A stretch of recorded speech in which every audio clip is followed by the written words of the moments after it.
Hello, my name is Dr. Shani Collins Woods. I am an assistant professor of social work in the Department of Social Work at Austin Peay State University. It's nice to connect with you. Today I will present on the topic, how to de-stress. In this presentation, I will describe stress, explain why de-stressing is important, identify common stressors among college students, and explain ways you can reduce and alleviate stressors. What is stress? Stress impacts the day-to-day functioning of most people. A concrete definition of stress really does not exist. However, according to the American Stress Institute, stress can be described as the physical, mental, or emotional strain. Also, it can be described as tension. There are various forms of stress, including acute stress. This is where the body prepares to defend itself. Chronic stress, the cost of daily living stress, including bills and family stressors. Positive stress, such as pregnancy or marriage, and negative stress, such as financial problems or divorce. Now that we know what stress is, I will tell you why de-stressing is so important. De-stressing helps us all with mental clarity. It reduces feelings of being overwhelmed or confused. It allows us to focus, and it prevents depression, sadness, anxiety, frustration. It is also very helpful to our physical bodies. Now that we know what stress is and why de-stressing is important, I'll now share tips with you on how to de-stress. To begin the process of de-stressing, it is important for you to first identify those things that are stressing you out. Those might be called your stressors.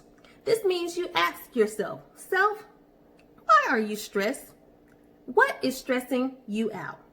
Whatever you identify, and it could be one thing or it could be 400 things, those things are your stressors.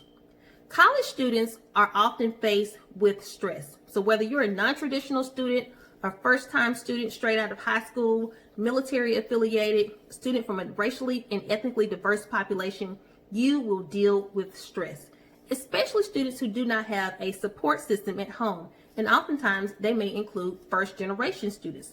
College students are expected to become acclimated to college and university life, attend classes, manage internship and family responsibilities, prepare to enter graduate school if they are seniors, or even the professional workforce. The mental, physical, emotional, financial, and time commitment that is required to manage all of those competing priorities can be very overwhelming to college students. Managing, or shall I say, not managing these competing priorities contributes to burnout among students. And this is when a student feels like they are just mentally and physically exhausted and they want to quit.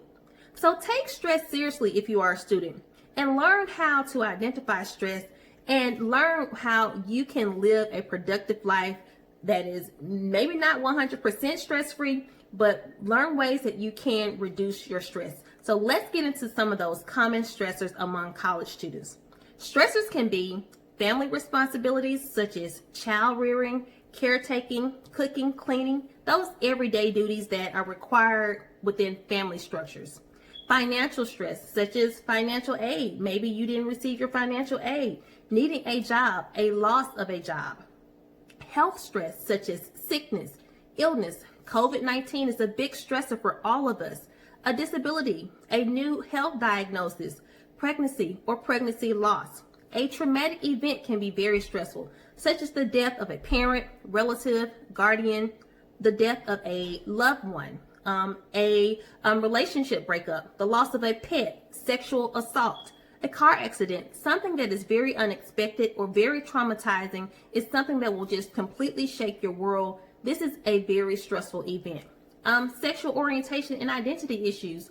Those can also come with a lot of stress because sometimes individuals are bullied for their sexual identity or sexual orientation. Individuals who are perhaps trying to figure out who they are and growing and learning, as we all do in college, they may feel a sense of isolation or rejection, so that can be very stressful. Societal expectations, trying to meet the expectations of society. Go to college, get a job, get a house, get married, become successful. All those things puts pressure on each of us. Just trying to meet those standards and expectations that society has set for us can be very stressful. Also, social media is very stressful, particularly for college students.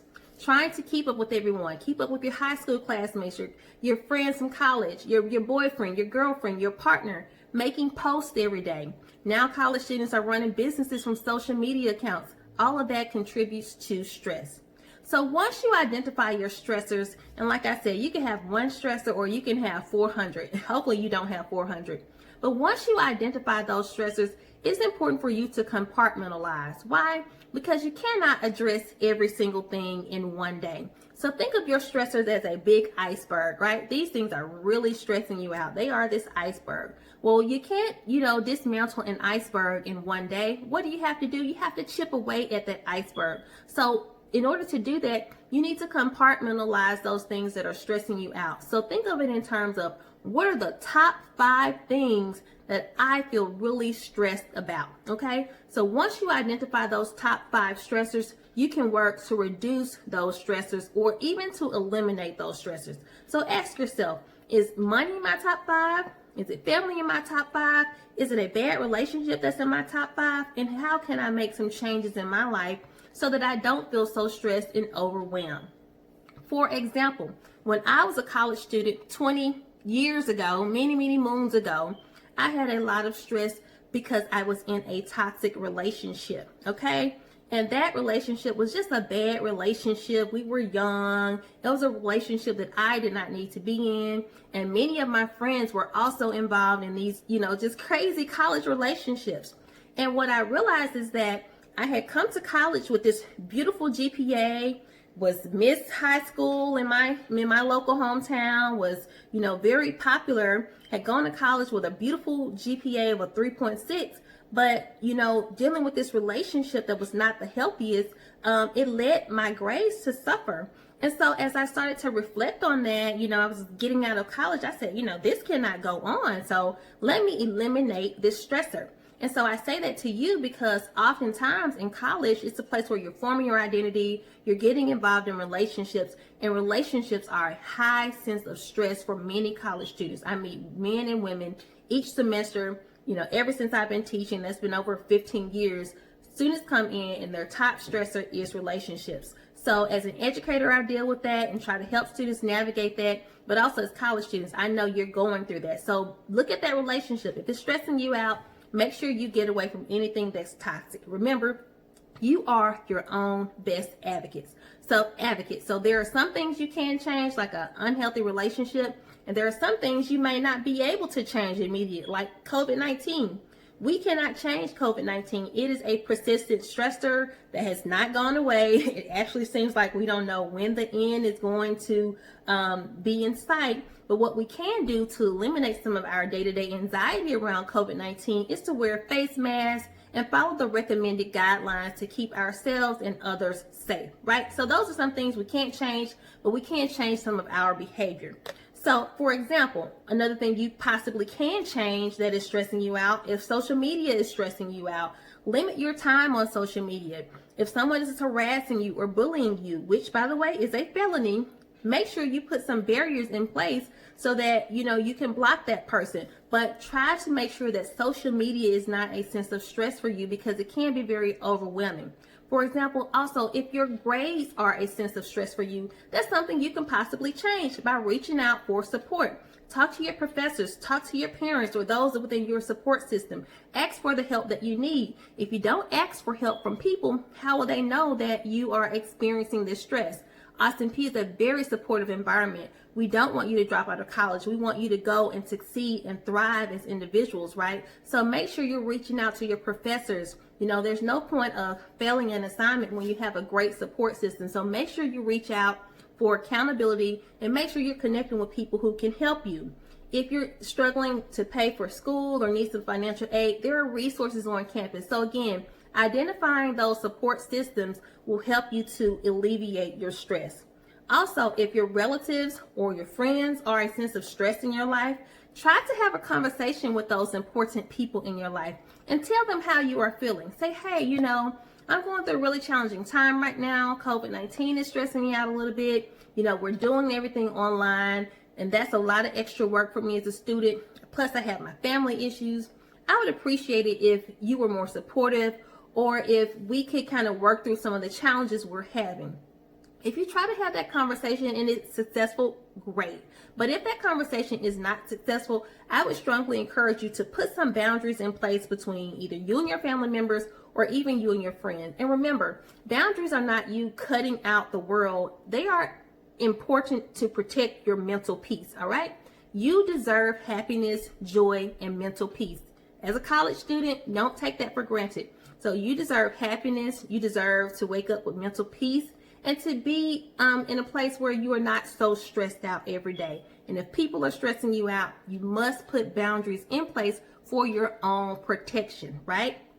Delegate work to others. If you have a lot of obligations and things to take care of and you know you just can't do it, don't try to be superwoman or superman, right? There's a myth around that, especially within the African American community, among African American women, the myth that we can do it all. No, get rid of those myths and notions that have fed into the whole notion that you can do it all and that you should do it all. Delegate responsibility to other people within your circle. And let's say you're working on a group project and everyone expects you to take the lead for each and every project. You don't have to take the lead. You don't always have to step up to that plate and say, I'm going to take the lead. Delegate that responsibility to other people or let someone else step up from time to time. Okay? Another thing you can do is to give up the expectation of being perfect. Perfectionism causes a lot of anxiety and stress. Give yourself the freedom to make mistakes, to learn, to grow, and don't set unrealistic expectations for yourself. For example, you have a 20-page paper that is due on Thursday, right? You've been aware of this paper the whole semester, but you're a super great writer. And you know you can do it, you can burn the midnight oil and get it done in one day. Well, that's almost an unrealistic expectation, even if you are a really excellent writer. It puts a lot of stress on yourself. So pace your work out, space it out, and give yourself the freedom to work on things bit by bit. Remember, we become very stressed out when we take on too much or put too much on our plate. So again, give up the need to be perfect and don't set unrealistic expectations for yourself. Manage your expectations that you even have of your own self, and always give yourself additional time to get things done. Also, another way you can reduce stress or de-stress is by learning to say no to people. Saying no and learning how to empower myself and to advocate for myself by saying no alleviated so much stress in my life when I was going through undergraduate and my graduate and doctoral programs. You have to be able to say no. And when we say yes to everything and to everyone else and no to ourselves, that is called people pleasing. And it's not uncommon among college students because college students want to be liked, we want to be loved, and now social media judges us based on our likes and the followers and all of that. But really, you have to be able to say no to other people more and yes to yourself more, okay? Yes to me, no to you. And it doesn't mean you're being rude. It's just that you're putting those healthy boundaries in place so that you can be successful, so that you won't wake up every day so stressed out and pulling your hair out and not knowing which way to go. Again, de-stressing helps us with mental clarity. It helps us achieve peace. And the goal is to achieve that mental clarity, that focus, that peace, so that you can live a whole, holistic life. All right? Lastly, learn to exercise. If you're not really very fond of exercising, I would encourage you to do it. Personally, I try to cycle 3 times a week for up to 10 miles, okay? Why? Because cycling helps me to de-stress. So find your favorite form of cardio, whether it's, outside walking, or whether you're indoor cycling on a Peloton or a non-Peloton bike, or whether you're just, yoga or football, tennis, whatever your favorite thing is to do, or even if it's dancing, find some way to burn that physical energy that you have, and that will definitely help you to achieve greater mental, physical clarity. So again, to summarize what I've been saying, or to summarize it, make a list of your top 5 stressors and work through that list and try to reduce and eliminate those stress. Devise a plan of action to reduce and eliminate those stressors. Keep in mind, some stressors will not change, but for those stressors that you can change, like maybe a bad relationship, or maybe asking for more help, maybe delegating responsibility, work to change those things, right? Some things you can't control, but there are some things you can change. Seek out a support system. Give up the need to be perfect. Say no to others and yes to you more. Exercise more, and most of all, think positively. Keep in mind your short-term and long-term goals. Goals like graduating from college, going to college to graduate in professional school, securing a job, buying a house. These are very important goals, and your goals do matter to your success. So anything that stresses you out to the point of you having major anxiety, frustration, rage, or anything that inhibits your ability to meet your goal, anything or any person, you may want to reduce or eliminate contact or try your best to, frame or envision a new life for yourself, because stress does take a toll on our mind as well as our physical bodies. Again, I am Dr. Shani Collins Woods, Assistant Professor of Social Work at Austin Peay State University, and this is my presentation on how to de-stress. I hope you have enjoyed the presentation, and I do hope that you will take everything I've shared to heart. I often speak about health equity and health disparities issues that impact racial and ethnic minority populations. And one of the things that contributes to high blood pressure and contributes just to, mental decline is dealing with so much stress. So I'm rooting for you. I'm cheering each of you on, and I wish you the very best success in your academic endeavors. Thank you so much, and have a wonderful day.